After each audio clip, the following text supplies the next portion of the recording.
মৰমৰ ছাত্ৰ-ছাত্ৰীসকল, মোৰ ইউটিউব চেনেললৈ মই তোমালোকক পুনৰ এবাৰ স্বাগতম জনাইছোঁ। আৰু আজি মই তোমালোকৰ ক্লাছ 5ৰ অসমীয়া পাঠ্যপুথিৰ 6 নম্বৰ লেছন জোনাকৰ জেউতি এই লেছনটোৰ প্ৰশ্ন উত্তৰখিনি মই তোমালোকক ধুনীয়াকৈ বুজাই দিম। তোমালোকে প্ৰশ্ন উত্তৰখিনি ধুনীয়াকৈ বুজি ল'বা আৰু বহীত ধুনীয়াকৈ টুকি ল'বা। এতিয়া আহাচোন ভিডিঅ'টো আৰম্ভ কৰোঁ। ক্ৰিয়াকালত তোমালোকৰ দিয়া হৈছে 1 নম্বৰতে ক নম্বৰ দিছে যে জোনাকৰ জেউতি পাঠটোত কোনে কালৈ চিঠি লিখিছিল। জোনাকৰ জেউতি পাঠটোত কোনে কালৈ চিঠি লিখিছিল। ইয়াৰ উত্তৰটো হ'ব জোনাকৰ জেউতি পাঠটোত মুকুটে তাৰ বন্ধু নিয়ৰলৈ চিঠি লিখিছিল। হয়, আমাৰ দিয়াই আছিলে যে জোনাকৰ জেউতি পাঠটোত কোনে লিখিছিল, মুকুটে তাৰ বন্ধু নিয়ৰলৈ চিঠি লিখিছিলে। তাৰপিছত তোমালোকৰ খ নম্বৰ দিছে চিঠিখনত লিখা ভাল খবৰটো কি। চিঠিখনত লিখা ভাল খবৰটো হ'ল মুকুটহাটৰ গাঁৱত এটা পুথিভঁৰাল স্থাপিত হৈছে। হয়নে, মুকুটহাটৰ গাঁৱত কি হৈছিলে, এটা পুথিভঁৰাল স্থাপিত হৈছিলে। লিখি ল'বা তোমালোকে এনেকৈ। তাৰপিছত গ নম্বৰটো দিছে পুথিভঁৰালটোৰ নাম কি ৰখা হৈছিল। পুথিভঁৰালটোৰ নাম কি ৰখা হৈছিল বাৰু। ইয়াৰ উত্তৰটো হ'ব পুথিভঁৰালটোৰ নাম জোনাক ৰখা হৈছিল। হয়নে, পুথিভঁৰালটোৰ নাম জোনাক ৰখা হৈছিল। তাৰপিছত তোমালোকৰ ঘৰ নম্বৰ দিছে পুথিভঁৰালীজনৰ নাম কি আছিলে।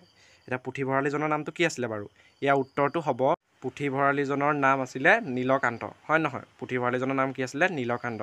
ভিডিঅ'টো যদিহে তোমালোকৰ খৰ হৈছে তেনেহ'লে তোমালোকে ভিডিঅ'টো প'জ কৰি ৰখাই ল'বা। তাৰপিছত ধুনীয়াকৈ ইয়াৰ উত্তৰটো লিখি ল'বা বহীত।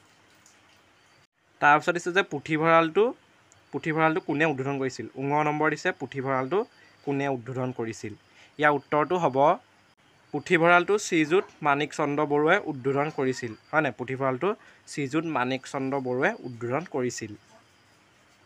তাৰপিছত তোমালোকৰ প্ৰথম 6 নম্বৰ দিছে পুথিভঁৰাললৈ 10খন কিতাপ কোনে দান কৰিছিল। পুথিভঁৰাললৈ 10খন কিতাপ কোনে দান কৰিছিলে বাৰু। ইয়াৰ উত্তৰটো হ'ব পুথিভঁৰাললৈ 10খন কিতাপ শ্ৰীযুত কমল বৰুৱাই দান কৰিছিলে। হয়নে, কমল বৰুৱাই দান কৰিছিলে। ইয়াৰ উত্তৰ লিখি ল'বা পুথিভঁৰাললৈ 10খন কিতাপ শ্ৰীযুত কমল বৰুৱাই দান কৰিছিলে। তাৰপিছত দ্বিতীয় 6 নম্বৰ দিছে তোমালোকক মুকুটে নিয়ৰক যেনে তেনে পঢ়িবলৈ কোৱা কিতাপ দুখনৰ নাম কি আছিলে বাৰু।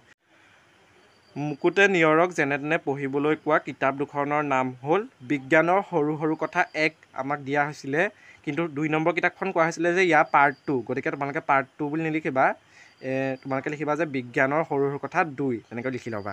বিজ্ঞানৰ সৰু সৰু কথা 1 আৰু বিজ্ঞানৰ সৰু সৰু কথা 2। ইয়াৰ উত্তৰটো কিতাপত দিয়া নাই, কৈছে যে সৰু সৰু কথা 1 নম্বৰ খণ্ডটো সি পঢ়িছিলে। হয়নে, কিন্তু দ্বিতীয় খণ্ডটো সি কৈছিলে যে দ্বিতীয় খণ্ডটো তুমি আনি পঢ়িবা। গতিকে দ্বিতীয় খণ্ডটো কি হ'ব, বিজ্ঞানৰ সৰু সৰু কথা 2। গতিকে ইয়াৰ উত্তৰটো এনেদৰে লিখিবা। তাৰপিছত শেষৰটো বগীয়া জ নম্বৰটো দিছে প্ৰাচীন ভাৰতৰ বিখ্যাত পুথিভঁৰালটো থকা বিশ্ববিদ্যালয়খনৰ নাম কি। ইয়াৰ উত্তৰটো লিখিবা প্ৰাচীন ভাৰতৰ বিখ্যাত পুথিভঁৰালটো থকা বিশ্ববিদ্যালয়খনৰ নাম হ'ল নালন্দা বিশ্ববিদ্যালয়।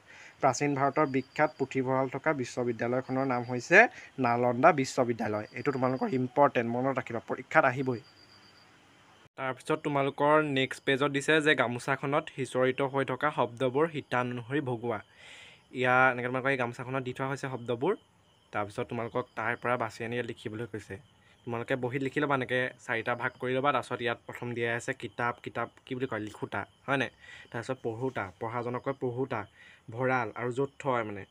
এতিয়া পুথি কি হ'ব, পুথি যোনে লিখে তেওঁক কি বুলি কয়, লিখক বুলি কয়। মনত ৰাখিবা, পুথি যোনে লিখে তেওঁক কি বুলি কয়, লিখক বুলি কয়। তাৰপিছত আৰু পুথি যোনে পঢ়ে তাক কি বুলি কয়, পাঠক বুলি কয়। আৰু পুথি য'ত থয় কি হৈছে, পুথিভঁৰাল। দেখিছানে। তাৰপিছতে পুস্তক কোনে লিখে, প্ৰণেতাই লিখে। তাৰপিছত যোনে পঢ়ে কি হয়, পঢ়ুৱৈ দি থোৱা আছে, দেখিছানে, মানুহটো চাই ল'বা, পঢ়ুৱৈ। তাৰপিছত যোনে য'ত থয় কি বুলি কয়, পুস্তকালয়। তাৰপিছত দিয়া আছে গ্ৰন্থ কোনে লিখে, গ্ৰন্থকাৰে লিখে। আৰু গ্ৰন্থ পঢ়ে যোনে তাক কয় পাঠক। আৰু গ্ৰন্থ য'ত থয় কি কয়, গ্ৰন্থগাৰ। তোমালোকে এই চাৰ্টখন ধুনীয়াকৈ বহীত লিখি ল'বা। তাৰ নেক্সট পেজত দিয়া হৈছে তোমালোকৰ পাঠৰ পৰা বহুবচন আৰু একবচন বুজোৱা শব্দবোৰ উদাহৰণত দেখুওৱাৰ দৰে লিখা। ইয়াত একবচন আৰু বহুবচন দুভাগ কৰি লৈছে। তাৰপিছত দিছে মূৰৰ বহুবচন কি হ'ব, আমাৰ। মোৰ মানে অকল এজনক বুজাইছে, হয়নে, আৰু তাৰ বহুবচন কি হ'ব, আমাৰ। ঠিক সেইদৰে তোমালোকে লিখি ল'বা তুমি, তোমালোকৰ। দেখিছানে, তুমি হ'লে কি হ'ব, একবচন তুমি, আৰু বহুবচন হৈছে তোমালোকৰ। ঠিক সেইদৰে আকৌ একবচন দিয়া আছে সি, আকৌ তাৰ বহুবচন হ'ব কি হ'ব, সিহঁতৰ। তোমালোকে আৰু এনেধৰণে তোমালোকে বহীত ধুনীয়াকৈ লিখি ল'বা দুভাগ কৰি পেলাই নি। তাৰ তলত দিছে তোমালোকৰ তলৰ বাক্যকেইটা প্ৰশ্নবোধক বাক্যলৈ নিয়া। ইয়াক ক নম্বৰ দিছে যে প্ৰশ্নবোধক বাক্যলৈ নিবলৈ দিছে। এই বাক্যকেইটা তলত দিয়া আছে, দেখিছানে তোমালোকৰ এইকেইটা। তাৰপিছত তাৰ তোমালোকৰ ক নম্বৰটোত হৈছে বিদ্যালয়ত শৰীৰ উপস্থিতি নিয়মীয়া। এইটো তোমালোকৰ কি হ'ল নিব লাগিব, প্ৰশ্নবোধক বাক্যলৈ নিব লাগিব। তো ইয়াৰ উত্তৰটো তোমালোকে এনেদৰে লিখি ল'বা। বিদ্যালয়ত শৰীৰ উপস্থিতি নিয়মীয়া নে? দেখিছানে, নিয়মীয়াটো কি হ'ব, নে লগাই দিলোঁ, কি হৈ গ'ল, এটা প্ৰশ্নবোধক হৈ গ'ল যে বিদ্যালয়ত শৰীৰ উপস্থিতি নিয়মীয়া নে, এইটো এটা কি হৈ গ'ল, প্ৰশ্নবোধক বাক্য হৈ গ'ল। দেখিলানে? খ নম্বৰ দিছে গছজোপাত লমালমে কি লাগিছে? খ নম্বৰ দিছে গছজোপাত লমালমে কি দিছে, আম লাগিছে, সেইটো দিয়া আছে। তো এইটো তোমালোকৰ প্ৰশ্নবোধক বাক্যলৈ নিবলৈ হ'লে গছজোপাত লমালমে আম লাগিছে নে, দেখিছানে, চেন নে লগাই দিলোঁ। গছজোপাত লমালমে আমাক দিয়া আছিলে আম লাগিছে, আমি লিখিলোঁ নেট লগাই দিলোঁ, এটা প্ৰশ্নবোধক বাক্য হৈ গ'ল। ভিডিঅ'টো যদিহে খ হৈছে তোমালোকে প'ষ্ট কৰি পেলাই লাহেকৈ ৰখাই পেলাই তোমালোকে লিখি ল'বা, বহীত ধুনীয়াকৈ লিখি ল'বা ইয়াৰ উত্তৰটো। তাৰপিছত তোমালোকৰ গ নম্বৰ দিছে বেবীয়ে পঢ়িবলৈ ভাল পায়। দেখিছানে, বেবীয়ে কি কৰিবলৈ ভাল পায়, পঢ়িবলৈ ভাল পায়। এতিয়া ইয়াৰ প্ৰশ্নবোধক বাক্যলৈ নিবলৈ হ'লে এনেদৰে লিখিব লাগিব। ইয়াৰ উত্তৰটো হ'ব বেবীয়ে পঢ়িবলৈ ভাল পায় নে, নে লগাই দিছানে, তেতিয়া হৈ গ'ল প্ৰশ্নবোধক বাক্য হৈ গ'ল। বেবীয়ে পঢ়িবলৈ ভাল পায়নে, দেখিলা। তাৰপিছত ঘ নম্বৰ দিছে ৰিজু গৰম বন্ধত ঘৰলৈ আহিব। এতিয়া এইটো প্ৰশ্নবোধক বাক্যলৈ নিব লাগিব। ইয়াৰ উত্তৰটো হ'ব ৰিজু গৰম বন্ধত ঘৰলৈ আহিবনে, দেখিছানে, এইটো প্ৰশ্নবোধক বাক্য হৈ গ'ল। ৰিজু গৰম বন্ধত ঘৰলৈ আহিবনে, এইটো এটা প্ৰশ্নবোধক বাক্য হৈ গ'ল। তো ইয়াৰ এইখিনি তোমালোকে ধুনীয়াকৈ বহীত লিখি ল'বা। তাৰপিছতে তোমালোকক দিছে দলত আলোচনা কৰি শব্দবোৰৰ বিপৰীত অৰ্থ বুজোৱা শব্দ লিখা। পৰিপাটি, নতুন, উপযোগী, আশা, এইকেইটাৰ বিপৰীত শব্দকেইটা লিখিবলৈ গৈছে। ইয়াৰ উত্তৰটো হ'ব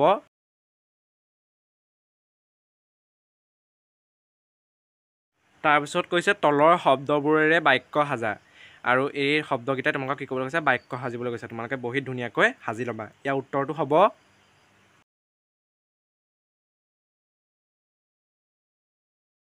মৰমৰ ছাত্ৰ ছাত্ৰীসকল, তোমালোকৰ জোনাকৰ জেউতি পাঠটোৰ ইমানেই প্ৰশ্ন উত্তৰ আছিলে।